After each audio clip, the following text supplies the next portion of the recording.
Ambassador Vexthal stood on the bridge of the diplomatic vessel, his three eyes fixed on the view screen. The stars of human space looked no different from any other sector of the galaxy, yet something about this place made his skin crawl. He had delivered thousands of ultimatums in his career with the Kralthic Empire. This was the first time he felt genuine unease about the response. The humans had been silent for 3 days since receiving the Empire's demands. Then this morning their reply arrived, not through diplomatic channels, not through military frequencies. The message appeared simultaneously on every Imperial communication device within 50 light-years of Sol. Every warship, every station, every personal communicator. All at once, the message was short, painfully short. You have been warned. Do not cross this line. We will not warn you again. Below the text were coordinates. They marked a sphere around human space, roughly 2 light-years from their outermost colonies. A boundary, a line in the sand drawn by a species barely 2 centuries old in the galactic community. They dare, Admiral Courtnash had laughed when he saw it. The Admiral commanded the Grand Fleet, 3,000 warships strong, the most powerful military force in this sector of the galaxy. A species of primitives draws a line and expects the Empire to stop. Vexthal had said nothing then. He said nothing now. But he watched the message on his screen and felt cold dread settle in his stomach. The high command meeting had been predictable. The military commanders laughed. The politicians scoffed. Humanity had no fleet that could match the Empire. Their technology was adequate but unremarkable. They controlled perhaps 30 star systems. The Empire controlled 800. They are bluffing, one general had said. They are scared, another added. They are buying time, a third suggested. Only Vexthal had remained quiet. He had spent the last year studying humanity as part of his diplomatic assignment. He had read their histories, watched their entertainment, spoken with their traitors. One thing puzzled him above all else. Humans were patient. Unnaturally patient for such a young species. Every other race the Empire had conquered showed the same pattern. They would bluster, threaten, then crumble when the fleets arrived. Some fought bravely, some surrendered immediately, but all of them reacted emotionally, desperately. They made mistakes born of fear or pride. The humans did neither. When the Empire first made contact 5 years ago, humanity had been friendly but distant. When the Empire demanded tribute, humans had politely refused. When the Empire threatened force, humans had simply said, "That would be unfortunate," and stopped communicating. No anger, no fear, just a statement of fact. Then came today's message, delivered with the same calm simplicity, a warning, not a threat, a boundary, not a challenge. Vexthal pulled up the historical database. He had been doing this for days now, searching for anything that might explain his unease. He found references from other species who had encountered humanity before the Empire arrived. The Venthari, a mercantile race, described humans as friendly but cautious, always watching, always learning. The Kixel, a warrior culture, noted that humans fight only when necessary, but when they fight completely. The Seln, who had once tried to raid a human mining operation, submitted a report that Vexthal had read a dozen times. It described how the humans had tracked the Seln ships back to their base. Not immediately, not in hot pursuit. The humans had waited 6 months learning everything about Seln tactics and technology. Then they had struck. The Seln base was destroyed in under an hour. No survivors, no warning. But that was a small pirate operation, Vexthal reminded himself. This was different. The Empire was bringing 3,000 warships. The largest fleet ever assembled in this region. Surely that changed the equation, yet the message haunted him. We will not warn you again. It wasn't a threat. It was a statement, a promise. Ambassador Vexthal, the communication officer, called out. The High Command is transmitting orders. Vexthal accessed the message. His heart sank as he read it. The Grand Fleet was ordered to cross the human boundary in 3 days. Admiral Courtnash would lead them personally. They would proceed to the nearest human colony and demand immediate surrender. If humanity refused, orbital bombardment would begin. The Empire would teach these primitives the price of defiance. Acknowledged, Vexthal replied automatically. He looked back at the view screen. Somewhere beyond those stars, humans were waiting. Were they preparing defenses, evacuating civilians, or were they truly bluffing, hoping the Empire would back down? Vexthal activated his personal terminal and began composing a message to the High Command. He detailed his concerns, his research, the warnings from other species. He explained that humanity's silence might not be weakness but strategy. He recommended caution, further negotiation, anything but immediate invasion. He sent the message knowing it would be ignored. The Empire had never backed down from a lesser species. To do so now would show weakness. The military commanders wanted this war. They wanted to prove imperial superiority. They wanted the glory of conquest. 3 days later, Vexthal stood on the bridge of his vessel, watching as the Grand Fleet assembled. 3,000 ships filled the void of space. Battleships longer than cities. Carriers housing thousands of fighters. Destroyers bristling with weapons.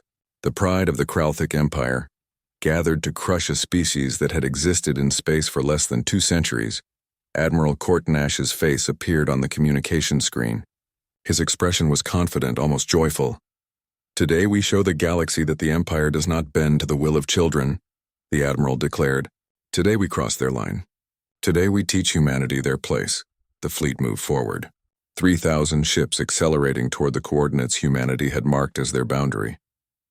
Vexthal watched the distance counter decrease. 1 light year. Half a light year, 1 light month, nothing happened. No human ships appeared. No weapons fired. Space remained empty and silent, you see? Courtnash's voice came through the fleet channel. "There is nothing here." They were bluffing all along. But Vexthal noticed something. The humans hadn't sent another message. No new warnings. No threats. No pleas for negotiation. Just silence. "We will not warn you again." They had kept their promise. They had warned once. Now they were simply waiting. The fleet crossed the boundary. Sensors showed nothing unusual. Space remained empty. The Admiral ordered the fleet to proceed deeper into human territory, toward their nearest colony world. Vexthal pulled up the human message one more time. He read it slowly, carefully, looking for something he had missed. "You have been warned. Do not cross this line. We will not warn you again." Simple words. Basic English. Easy to understand. But Vexthal realized something that made his blood run cold. The message never said what would happen if they crossed the line. It never threatened destruction or death. It simply stated a fact. You have been warned. As if humanity had already decided what would happen next. As if they had already made their plans. As if they were simply waiting for the Empire to make its choice. The fleet pushed deeper into human space. Still nothing. Still silence. Vexthal watched the empty stars and wondered if the Empire had just made the greatest mistake in its 800-year history. He wondered if humanity's patience was about to end. He wondered what would happen when a species that had warned once and only once decided that words were finished. 3,000 ships sailed forward into that silence, and somewhere in the dark humanity watched them come. The Grand Fleet crossed into human space with all the ceremony the Empire could muster. Admiral Courtnash ordered the battle formations maintained, weapons charged, shields at maximum. He wanted humanity to see power. He wanted them to understand fear, but the humans showed them nothing. No ships appeared on sensors. No defense stations activated. No signals transmitted. The void remained empty, as if humanity had simply vanished. "Run full spectrum scans," Courtnash ordered. "Find their fleet. Find their defenses." The sensor operators worked for hours. They found nothing. Empty space stretched in every direction. "Perhaps they evacuated," the tactical officer suggested. "Abandoned their territory when they saw our fleet." Courtnash smiled. "Then we have already won." But Vexthal, observing from his diplomatic vessel at the fleet's edge, felt no relief. He studied the scan results carefully. The human listening posts they passed were abandoned but intact. No signs of panic. No hasty retreats. Equipment was properly shut down. Systems were secured. Professional. Organized. Planned. These were not the actions of a fleeing enemy. These were the actions of someone following a predetermined procedure. 3 days passed. The fleet advanced deeper into human territory, encountering only silence. They passed 2 automated mining stations, both offline but undamaged. They detected no human vessels, no communication signals. Nothing that suggested humanity's presence except for the empty structures they left behind. "They are cowards," one of the fleet captains declared. "They drew their line and ran when we crossed it. The other commanders agreed. Morale among the fleet was high. The soldiers joked about the ease of their victory. Some complained they would return home without a real battle to boast about. Only Vexthal remained troubled. He spent his time reviewing every scan, every piece of data. Something was wrong. Something fundamental. He could feel it like an ache in his bones. On the fourth day, they found the mining colony. New Harmony, the humans called it. Population listed as 43,000 in the last census. The fleet approached cautiously, expecting perhaps a last stand, a desperate defense. They found nothing. The colony was empty. Life support systems hummed quietly. Lights were on in the habitation domes, but not a single human remained. Courtnash ordered a landing party. They found streets clean, homes secured, businesses locked properly. In the main square, someone had left a message on the public information screen. You were warned. That was all. 3 words in simple English. No signature. No threats. Just a statement. Search every building, Courtnash ordered. Find where they went. Find their evacuation routes. The soldiers searched for hours. They found evidence of an organized evacuation. Supplies removed methodically, data cores wiped clean, but no indication of where the 43,000 colonists had gone. It was as if they had simply ceased to exist. Vexthal received the reports and felt his unease deepen. He pulled up everything he could find about human evacuation procedures. What he discovered made his blood run cold. Humanity had protocols. Detailed, specific protocols for civilian evacuation in wartime. They had plans for every colony, every station, every settlement. The plans were public information, published openly in human databases. Vexthal read through dozens of them. Every single plan included specific timeframes. Evacuation of a colony the size of New Harmony should take a minimum of 2 weeks. Complex logistics, transportation scheduling, supply management. The Empire had issued its ultimatum 12 days ago. Humanity's warning came 3 days after that. 9 days ago. 9 days was not enough time to evacuate a colony this size. Not unless they had started before the ultimatum. Not unless they had begun evacuating the moment they detected the Imperial fleet gathering. Not unless they had known this was coming. Vexthal opened a secure channel to the High Command. He transmitted his findings, his concerns, his recommendation to proceed with extreme caution. The reply came 6 hours later. Continue advance. Proceed to primary target Nova Adelaide. Colony population 500,000. Demonstrate Imperial strength. Courtnash received the same orders. The Admiral gathered his fleet and set course for Nova Adelaide. 2 days at maximum speed. Finally, Courtnash said. A real target. They cannot evacuate 500,000 people. We will force them to stand and defend. But Vexthal knew better. If humanity could evacuate New Harmony in 9 days, they had already moved everyone from Nova Adelaide. The question was not whether the colony would be empty. The question was why humanity wanted the fleet to go there. The Grand Fleet arrived at Nova Adelaide exactly 47 hours later. The planet hung in space, beautiful and blue, clouds swirling across continents. Cities glittered on the night side. Everything appeared normal. Scans showed no defense platforms, no orbital stations, no human warships. The planet seemed defenseless. Begin orbital bombardment, Courtnash ordered. Target the capital city. We will teach humanity the price of defiance even if they hide like cowards. The fleet moved into position, weapons locked onto targets. In 30 seconds, the bombardment would begin. Then the transmission came. It appeared on every screen in the fleet simultaneously. No warning, no incoming signal detected. It simply appeared as if the humans had been waiting for this exact moment. A human face filled the screen. Male, middle-aged, wearing a simple gray uniform with no visible rank insignia. His expression was calm, almost sad. You have made your choice, the human said. His voice was quiet, measured. We gave you every opportunity to turn back. We warned you. We drew a clear line. You chose to cross it. Courtnash moved to reply, but the human continued speaking. What happens next is on you.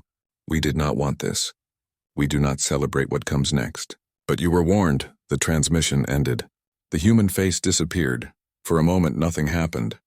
The fleet hung in orbit around Nova Adelaide, weapons ready, waiting for something, anything. Scan the surface, Courtnash ordered. Find the source of that transmission. The sensor officer worked quickly. Admiral, The scans show no life signs on the planet.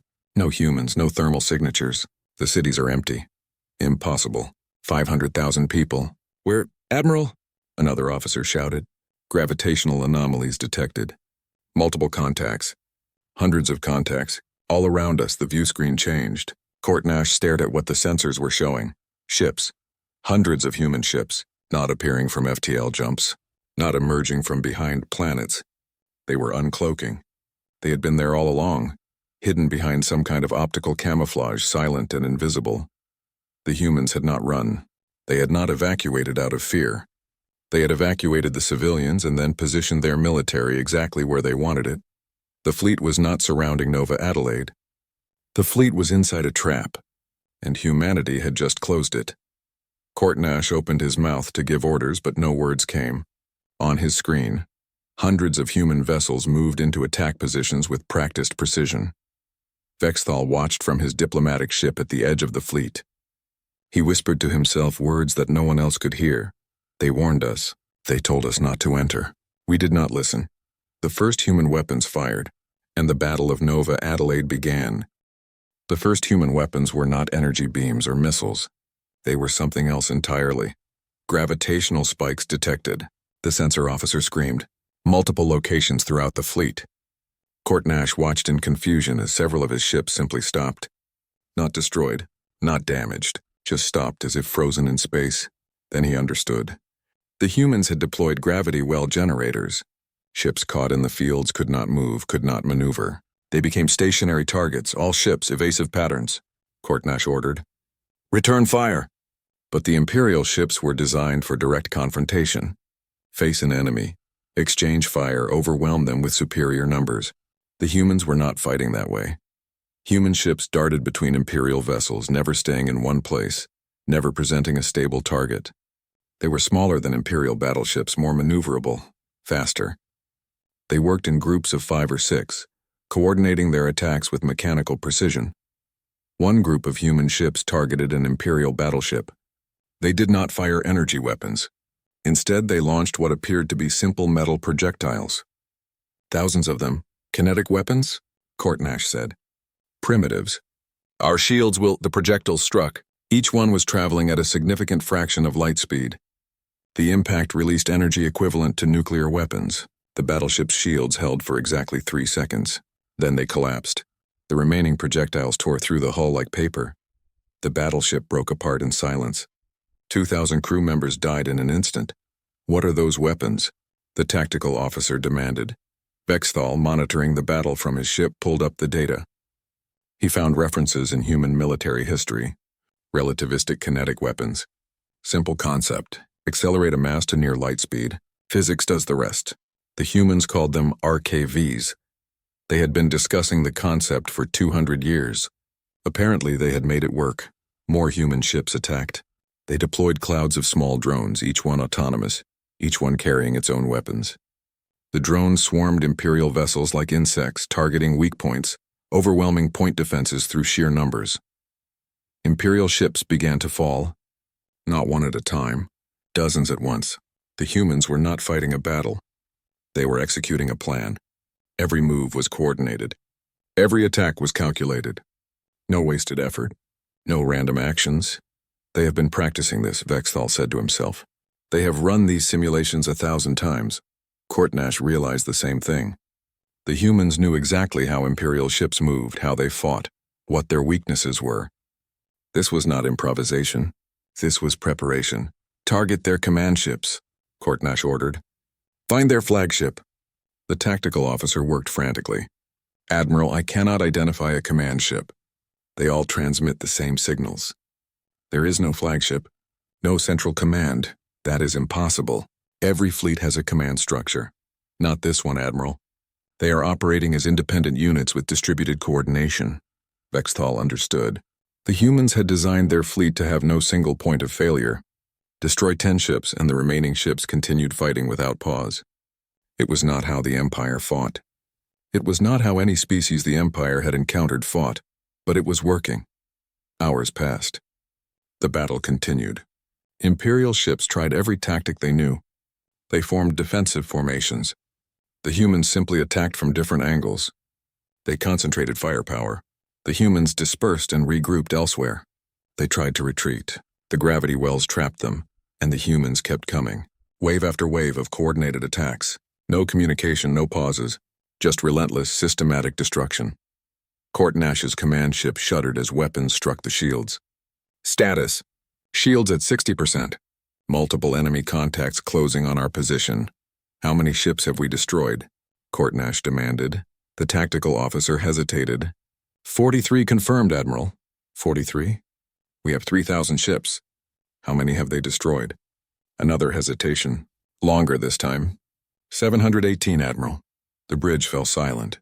In 6 hours of combat, the humans had destroyed almost a quarter of the Grand Fleet while losing less than 50 ships themselves.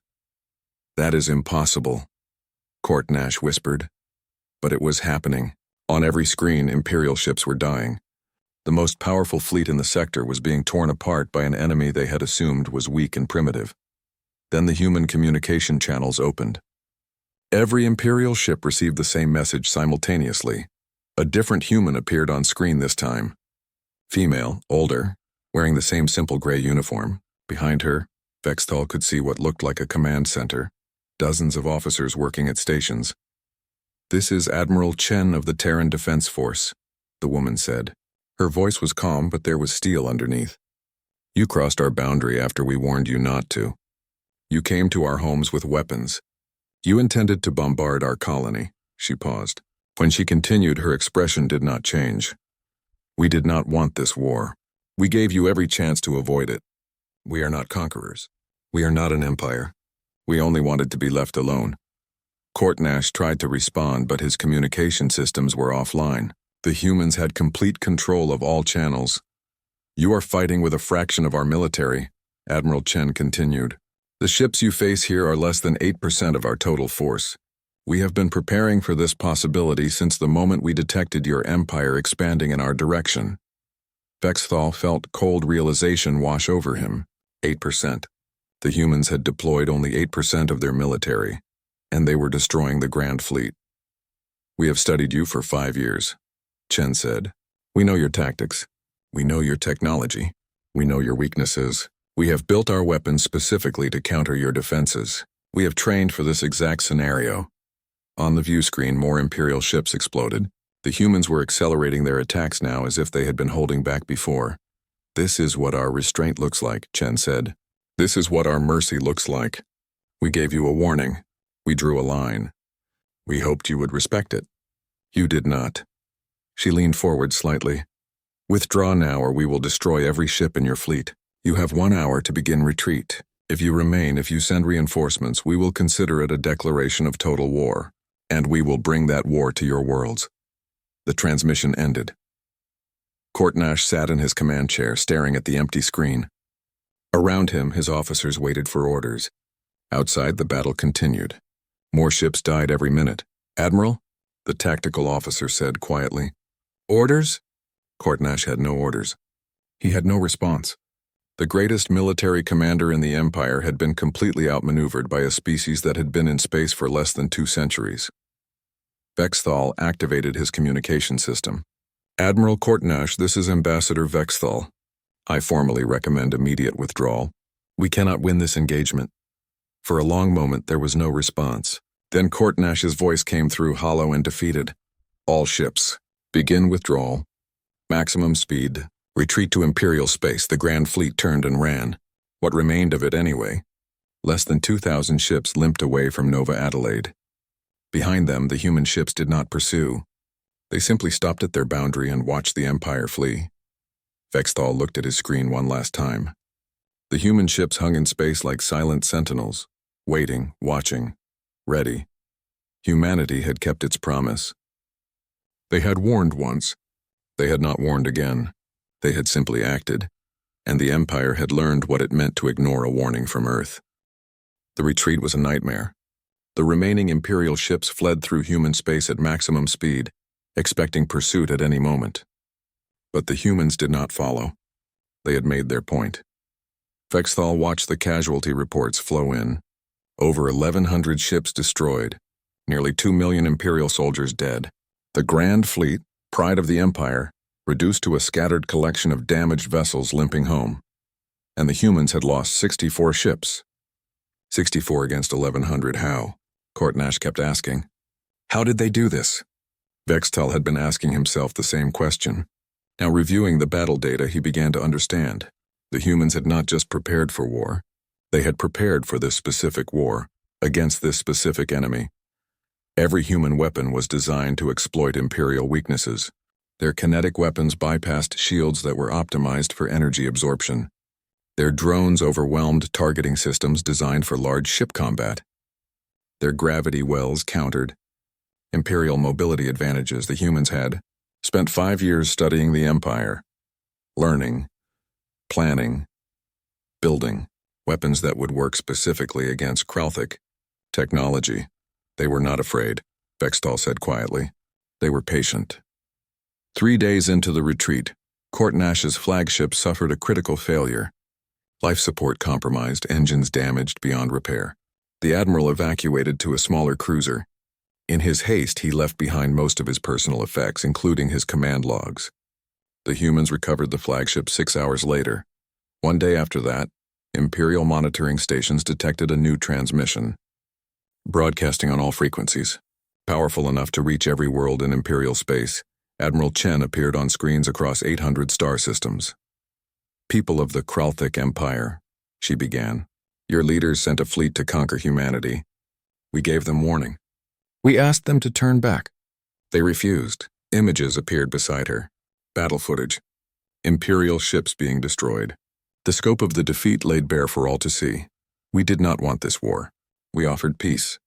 We drew a boundary and asked to be left alone. Your military crossed that boundary with the intent to destroy our homes. More images. Empty human colonies. The message at New Harmony. The evacuation of Nova Adelaide. We will defend ourselves. We will protect our people. But we do not wish to be conquerors. We do not seek to destroy your worlds. Chen's expression hardened. However, understand this. The ships you sent against us were less than 10% of our military capability. We have prepared for this possibility since we first learned of your empire. We have built weapons. We have trained soldiers. We have contingency plans. She paused, letting that sink in. This is your only warning. Our first warning told your military not to enter our space. They ignored it. This warning is for your entire empire. Do not send another fleet. Do not threaten our borders. Do not test our resolve. Behind her, the command center bustled with activity. Hundreds of officers, thousands of displays, all showing a military operation of staggering complexity. If you send another fleet, we will destroy it. If you threaten our colonies, we will strike your military bases. If you attack our civilians, we will bring war to your worlds. The images changed again, this time showing Earth orbit. Thousands of warships, hundreds of space stations, a military infrastructure that dwarfed what the Empire had seen at Nova Adelaide. We have built this in the 5 years since we met you. While you dismissed us as primitives, we prepared for the worst. While you laughed at our warning, we armed ourselves. Chen leaned toward the camera. We are not warriors by nature. We prefer peace. We prefer cooperation, but do not mistake preference for inability. We can wage war. We are very, very good at it when we must be. The transmission included data, technical specifications of human weapons, analysis of the battle, tactical reports, everything the Empire would need to understand exactly how badly they had lost. You have 30 days to respond, Chen concluded. Sue for peace or face total war. The choice is yours. But know this, we meant every word of our warning. Learn from your mistake. Do not be fools a second time. The transmission ended. Across Imperial space, shock rippled through every level of society. The military had claimed an easy victory. The politicians had promised glory. Instead, the Empire had been humiliated by a species they had called primitive. Vextal received an urgent summons from the High Command. He arrived at the Imperial capital 3 days later. The council chamber was chaos. Generals shouting at each other. Politicians demanding answers. No one agreeing on what to do next. We must strike back, one general roared. Gather every ship. Show them Imperial might. With what ships?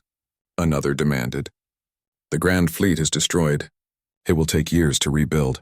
Then we build. We prepare. We have seen their preparations, Vextal said quietly. The chamber fell silent. All eyes turned to him. We have seen what they built in 5 years, Vextal continued. They were ready for us. They knew we were coming.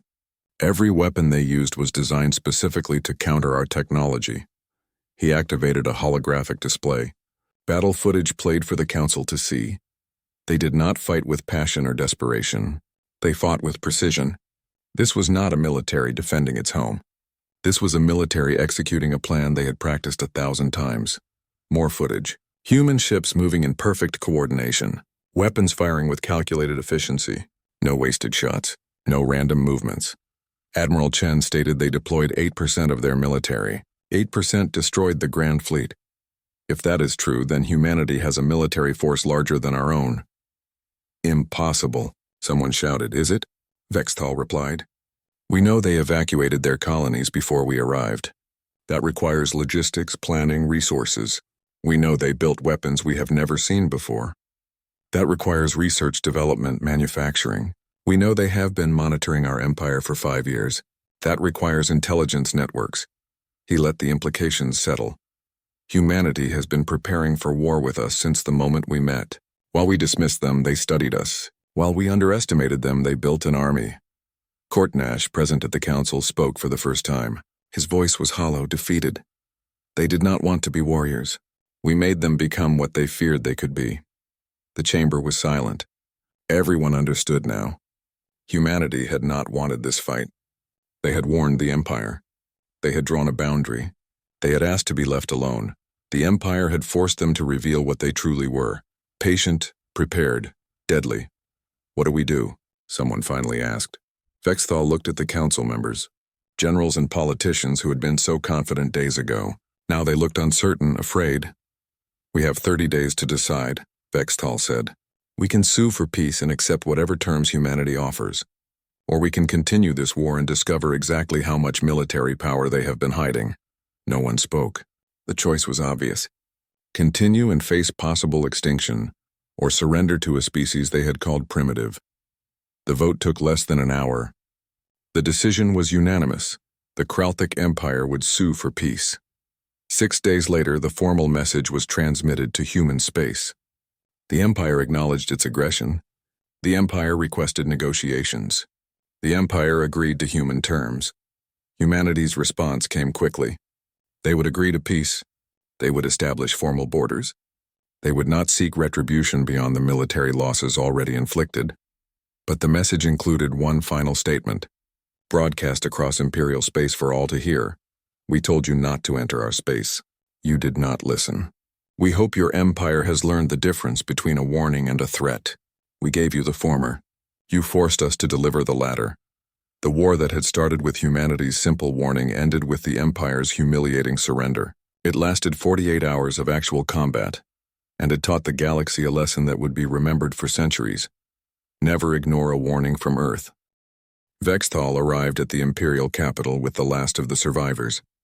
The ships that limped into port were damaged, scarred, and carried the weight of a defeat that would define the Empire for generations. He was summoned immediately to the High Command.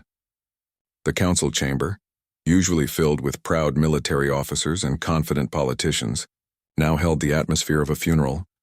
Show them, the High Council leader said simply. Vexthal activated the holographic display. The full battle footage played for the assembled leadership. Not edited, not cleaned up. The raw, terrible reality of what happened at Nova Adelaide. They watched in silence as Imperial ships were torn apart. They saw the human coordination, the precision, the overwhelming tactical superiority. They saw 1,100 ships destroyed in 48 hours. When the footage ended, no one spoke for a long moment. This is what happens when we ignore a warning, Vexthal said quietly. This is the price of our arrogance. A military commander, one of the few who had not supported the invasion, stood up. I have analyzed the battle data. I need to share what I found. He brought up new displays, schematics, technical specifications, analysis reports. Every human weapon was designed specifically to counter our defenses. Their kinetic weapons bypass our energy shields. Their drones overwhelm our targeting systems. Their gravity generators neutralize our mobility advantage. More data appeared. This level of preparation takes years. They did not build these weapons after we issued our ultimatum. They built them after first contact. 5 years ago. The implications settled over the chamber like a heavy blanket. "You are saying they knew we would invade?" someone asked. "I am saying they considered it likely enough to prepare for it completely. They studied our military. They identified our weaknesses. They developed counters to our strengths. Then they waited." Vexthal pulled up communications records. "They sent diplomats. They established trade. They were friendly and cooperative, all while building weapons to fight us. That is cold," someone whispered. "That is survival," Vexthal corrected. "They are a young species in a galaxy full of empires. They chose to hope for peace while preparing for war. We gave them war. They were ready." Another officer stood. "I have estimates of their total military capacity based on what we observed. If Admiral Chen was truthful about deploying 8% of their forces, then humanity currently possesses approximately 4,000 capital ships, 15,000 support vessels, and military infrastructure exceeding our own." Shocked silence. 4,000 ships? The High Council leader said. "They built 4,000 warships in 5 years? Their entire economy was mobilized for defense preparation. Every colony contributed.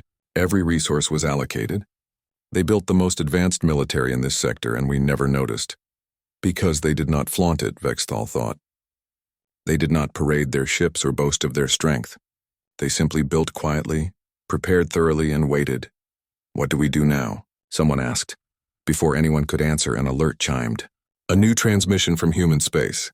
Broadcasting on all frequencies. Powerful enough to reach every world in the Empire."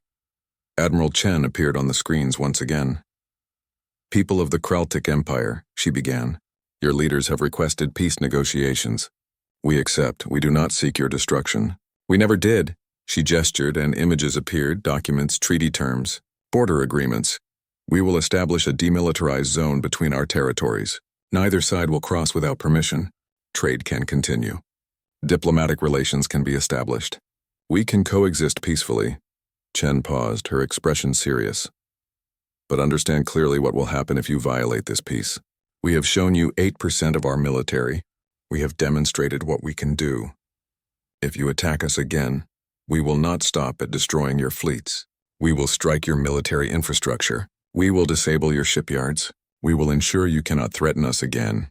The images changed, showing Earth orbit. But this time the camera pulled back, showing more. Dozens of massive space stations. Hundreds of defensive platforms. Thousands of ships in formation. "This is what we built while you dismissed us as primitives. This is what restraint looks like. This is what mercy looks like." More images. Other human colonies. Every single one surrounded by similar defenses. Military infrastructure on a scale the Empire had never imagined a young species could achieve. "We gave you a warning. You ignored it. You forced us to reveal what we are capable of. Learn from this. Remember this." Chen leaned forward, her voice firm. "We are not an empire. We do not seek to conquer. We built this military for one purpose, to ensure no one can force us into submission. We will defend our freedom with everything we have." The transmission continued with detailed peace terms. Fair terms, actually. Humanity was not demanding tribute or territory. They simply wanted secure borders and mutual respect. The transmission ended with one final message.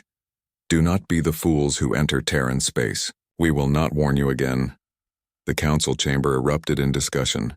Voices overlapped, arguing about the terms, about the implications, about the future. Vexthal said nothing. He was reviewing additional data his analysts had compiled. What he found confirmed his worst suspicions. "Council," he said, his voice cutting through the noise, "there is something else you need to know."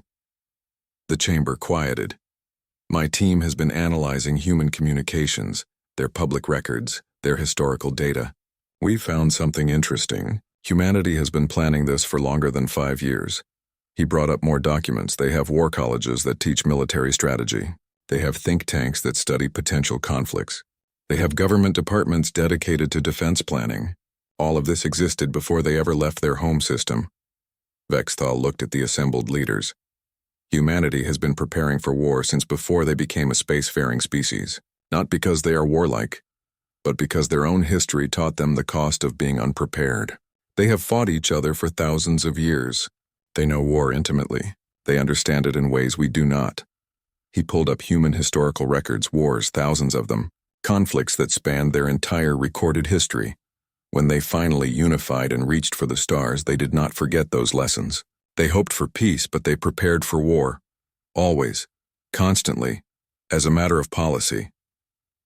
The implications were staggering. The Empire had encountered dozens of species. None had been prepared like this. None had been this patient, this thorough, this coldly efficient in their military planning. We assumed weakness because they are young, Vexthal concluded. We were wrong. They are young to space but old to war. Very, very old, the vote was called. The peace treaty was accepted unanimously. The Empire would agree to all human terms. They would withdraw from the border regions. They would establish diplomatic relations. They would not threaten human space again. The war that lasted 48 hours ended with a peace treaty signed 1 week later. 5 years after that, Vexthal served as the Imperial Ambassador to humanity. He had requested the position. Someone needed to ensure the Empire never forgot the lesson they had learned. He stood in his office on the human space station Unity, looking out at Earth below, the beautiful blue world that had humbled an empire. His assistant entered. Ambassador, there is a situation. The Keltar Dominion is gathering ships near human borders. They are making aggressive statements. Vexthal sighed. The Keltar were newcomers to this sector. Powerful, confident, and apparently ignorant of recent history. Have they been warned? He asked. The humans sent them a message 3 days ago. Simple coordinates marking their boundary. The message said, "Do not cross this line. We will not warn you again." Vexthal felt cold dread. He knew what would happen next.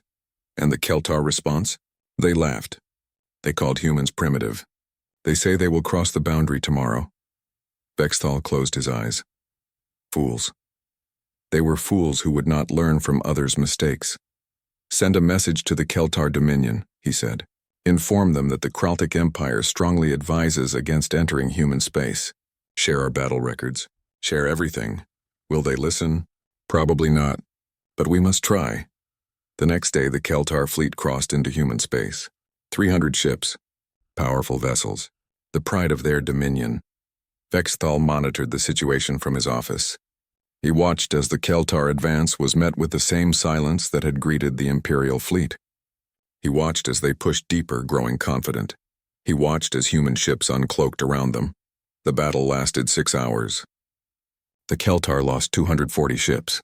They retreated in panic, shocked by the ferocity and precision of the human defense. Humanity's casualties, 11 ships. The next day, a message was broadcast across known space. Admiral Chen appeared on screens everywhere. The Keltar Dominion was warned. They did not listen. This is what happens when you ignore a warning from humanity. She gestured to battle footage. We do not seek conflict. We do not want war, but we will defend ourselves. We will protect our people. And we will not hesitate to destroy any fleet that crosses our borders. The message ended with a simple statement that would become famous across the galaxy. Do not be the fools who enter Terran space. You will not be warned again.